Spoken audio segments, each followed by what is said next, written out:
İştahsızlıq üçün bir dənə məzun deyim inşallah və bununla da biz bugünkü verilişimizi də saxlayaq, qutaraq.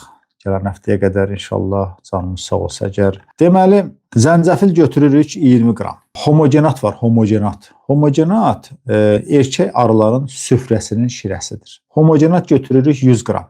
Jenşin tozu götürürük 30 qram. Yan kökünün tozunu götürürük 30 qram. Güləm götürürük 100 qram. Çiçək tozu götürürük 100 qram. Bal götürürük 1 kiloqram. Bunların hamısını qəşəng toz formasına salırıq. Bitkiləri 1 kilo balla qəşəng qarışdırırıq, qoyuruq soyuducuda durur. Mütləq soyuducuda durmalıdır, mütləq. Çünki homogenat istinin təsirindən effekti zəifləyir. Bundan gündə 3 dəfə yeməkdən yarım saat əvvəl 1 çay qaşığı yeyirik. Həm uşaqlara, həm qocalara, həm cavanlara, həm hamilələrə. Hamısına olar, gözəl də təsiri var. İnsan özünü çox gümrah hiss eləyir, iştahı da açılır, özünü də çox yaxşı, rahat hiss eləyir. Vəssalam, bunu eləməklə iştahsızlıq tamamilə aradan qalxacaq inşallah.